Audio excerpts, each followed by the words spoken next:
Where is Furina's Gnosis? Because we could be damn sure it ain't with her. Who are you? What are you trying to do? Please, don't kill me. I'm begging you.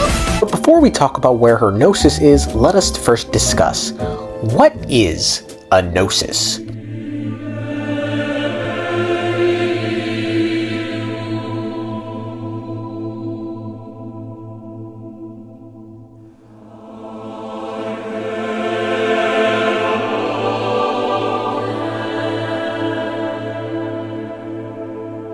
We have absolutely no idea. Just kidding. Kinda. 7 Gnosises are the gods' way of resonating with Celestia. They are the embodiment of the heavenly principles' control over Teyvats. The gods of Teyvat are still gods without their Gnosises, but they aren't really archons anymore. Technically, this is where things get a little confusing, because when Agedas saw Zhongli for the first time, he recognized that he was no longer the Geo-Archon. But does that mean all the nations that have lost their Gnosises no longer have archons? That's where everything's it's a little mysterious at that point. Maybe it's an elemental thing, but who knows? I have no idea.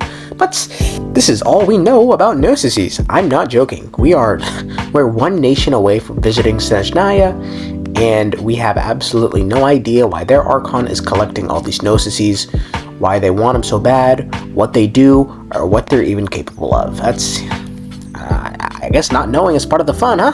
Kinda? Ugh. There aren't even that many fun theories surrounding them. The only cool one I know about is the Gnosises contain the powers of the 7 sovereigns that were defeated at the end of the First War, but I don't know. Maybe that's how Neuvillette gets his powers back? Again, I don't know. A lot of I don't knows you'll notice when it comes to the Gnosises. So with this little information we have to go on, let's look at the past to see how the other Gnosises were obtained. Venti had his gently taken away. Zhongli willingly gave his up as per contract. The contract is fulfilled.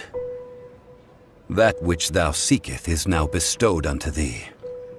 For my promise is solid as stone.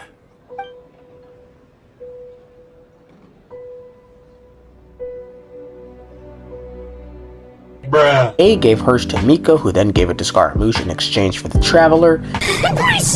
And then Nahida ended up giving both hers and the Electro one over to Dottore in exchange for him erasing his segments and learning why the skies were fake.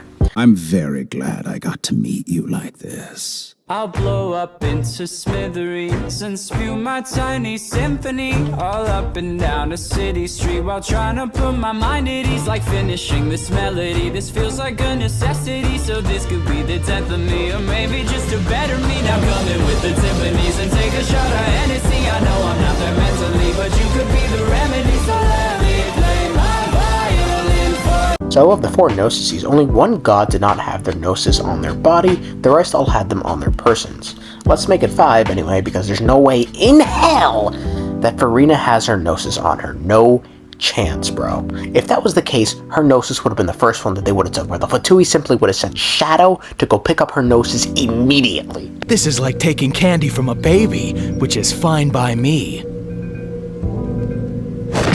So, if the ever-important Gnosis isn't with her, then who could it be with?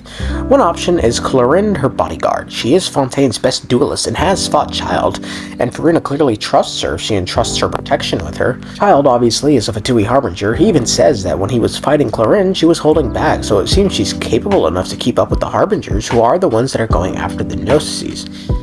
You want to know something interesting about Clorinde, by the way? Her name is derived from the character Clorinde in the epic poem Jerusalem Delivered.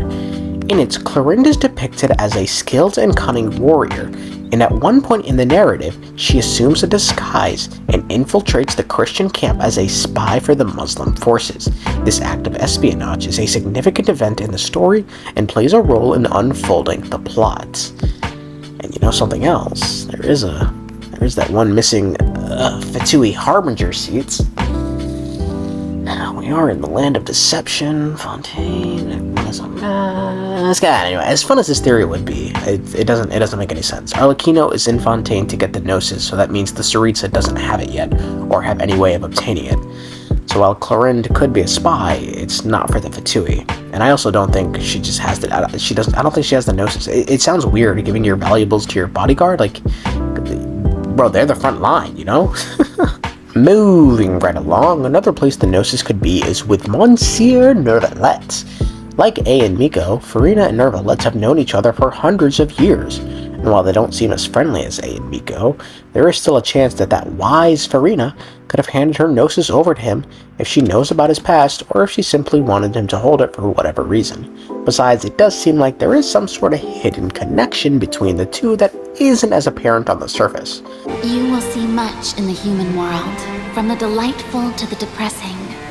And one day, when you have dwelt among humanity long enough, you will be placed to bring judgment over all as a spokesperson for Fontaine's past. Final place I can see the Gnosis being is the Oratrice, but that sounds so boring, man.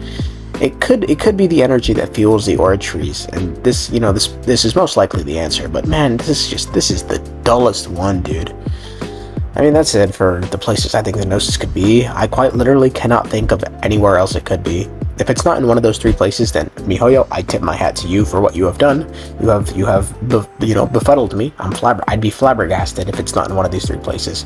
But if I am correct, then I tip my hat to me, for I have done well. And also, I know you guys are not going to tip the hat to me. So I just tip the hat. You heard that? I tip the hat.